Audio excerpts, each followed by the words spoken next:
ইউসুফ আলাইহিস সালাম বলেছিল না যে আমি বিশ্বস্ত, আমাকে দায়িত্ব দেন? আমি বলতে চাই আমি বিশ্বস্ত, আমাকে দায়িত্ব দেন। আমাকে 5 বছর সময় দেন, পুরো দেশের শিক্ষা সিস্টেম চেঞ্জ করে দেবো ইনশাআল্লাহ। প্লে গ্রুপ থেকে প্লে গ্রুপ থেকে নিয়ে মাস্টার্স পর্যন্ত এমন শিক্ষানীতি প্রণয়ন করা সম্ভব যে আমাদের বাচ্চারা একদম প্লে থেকে মাস্টার্স পর্যন্ত বাংলা, ইংরেজি, অঙ্ক এবং জেনারেল সাবজেক্টগুলোর সাথে কোরআন হাদিসের একটা অপূর্ব সমন্বয়ে পড়াশোনা করবে ইনশাআল্লাহ। একা করে দিতে পারবো ইনশাআল্লাহ তাআলা। আমাকে এরকম 100 জন শিক্ষাবিদ দেন, 100 জন আলেম ওলামা দেন, একটা প্যানেল করে দেন, পুরো দেশের শিক্ষা চেঞ্জ করে দেওয়া যাবে ইনশাআল্লাহ।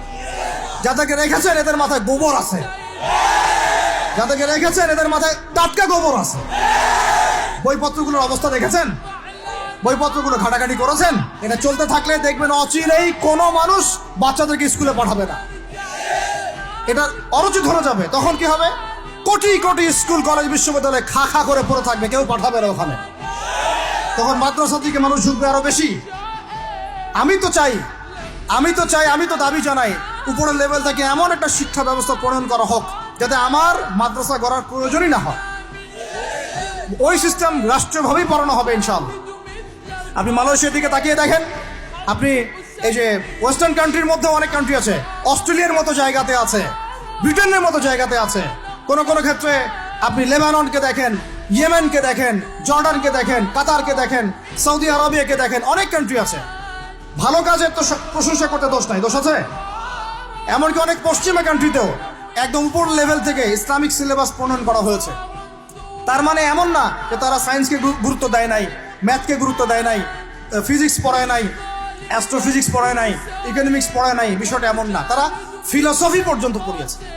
ঘাটাঘাটি করেন, অনলাইনে সব মজুদ আছে। এমন শিক্ষানীতি প্রণয়ন করা সম্ভব একদম প্লে থেকে নিয়ে মাস্টার্স পর্যন্ত। আমার ছেলে ইমামতিও করবে, এদিকে বিমানও উড়াবে ইনশাআল্লাহ। আমার মেয়ে ডাক্তারও হবে, এদিকে দেখবেন হাফেজাও হবে ইনশাআল্লাহ। একজন মুফতি সাহেব, তিনি ফতোয়াও দিবেন, একই সাথে বিশ্ব অর্থনীতি সম্পর্কেও জানবেন ইনশাআল্লাহ। একজন আর্মি অফিসার, তিনি যেমন সামরিক ক্ষেত্রে লিডার হবেন, তেমনি দেখবেন ফিকহের কিতাব মোতালা করে ফতোয়া দিতে পারছেন ইনশাআল্লাহ। এই যুগটা এটা কোনো মানে স্বপ্নের যুগ নয়, এই যুগটা ছিল এক সময়। বেশি দিন দূরে যেতে হবে না, আপনি 200, 300, 400 বছর পিছনে যান, দেখবেন মুসলমানরা এমন সোনালী যুগ পার করে আসছে।